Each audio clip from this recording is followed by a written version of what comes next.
Halo, Assalamualaikum warahmatullahi wabarakatuh. Perkenalkan, nama saya Winandeka Putri, NIM 1906-113406 dari AGTB 2019. Jadi di video kali ini, saya akan melaksanakan praktikum dengan judul Imbibisi Tanaman. Secara umum, imbibisi merupakan proses penyerapan air oleh suatu imbiban ataupun kacang-kacangan yang dimana tujuannya yaitu untuk melakukan proses perkecambahan. Jadi tujuan dari praktikum ini yaitu untuk mengetahui berapa ketinggian air setelah diserap oleh kacang tanah selama 30 menit. Ada 4 faktor yang mempengaruhi imbibisi. Yang pertama yaitu konsentrasi air, dan yang kedua yaitu suhu, yang ketiga permeabilitas membran, dan yang keempat yaitu tingkat kemasakan suatu biji. Ada 4 syarat terjadinya imbibisi. Yang pertama yaitu adanya gaya tarik-menarik antar air dan benihnya. Dan yang kedua yaitu adanya perbedaan antara larutan dan benihnya, yang dimana benihnya ini lebih kecil daripada larutan.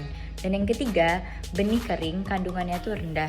Dan yang keempat yaitu benih mempunyai partikel koloid.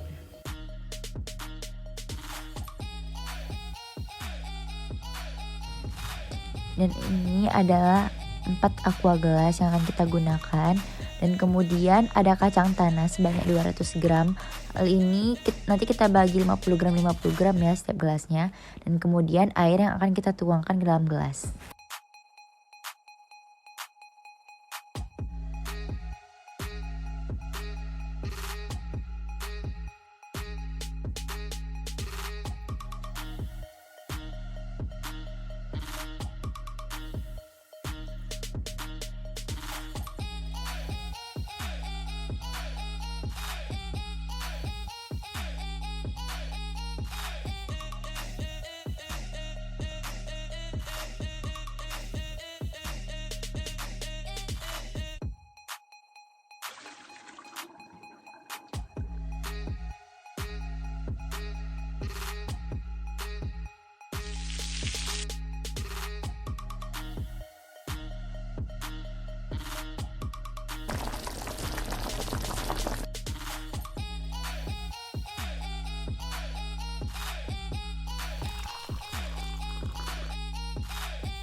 Berdasarkan hasil praktikum yang telah didapatkan, diketahui bahwa setiap gelas mengalami pengurangan ketinggian air.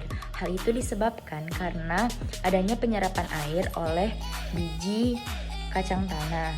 Pada gelas pertama terjadi penurunan ketinggian air sebesar 0,2 cm, dan pada gelas kedua sebesar 0,2 cm, dan pada gelas ketiga sebesar 0,1 cm, dan pada gelas keempat sebesar 0,3 cm. Adanya proses penyerapan air oleh biji kacang tanah, hal itu disebabkan karena adanya perbedaan konsentrasi antara air dan tanah, di mana konsentrasi benih itu lebih rendah daripada larutannya, sehingga air yang ada di dalam suatu wadah itu masuk ke dalam biji. Setelah itu, air masuk ke dalam membran sel, dan kemudian air tersebut bergerak mengelilingi ruang antar sel, dan kemudian air tersebut masuk ke dalam embrio dan membasahi protein dan lainnya. Dilanjutkan lagi dengan pengaktifan enzim, sehingga terjadinya peningkatan aktivitas metabolik yang membuat biji kacang tanah itu mengembang. Kesimpulan dari praktikum ini yaitu setiap gelas mengalami penurunan ketinggian air.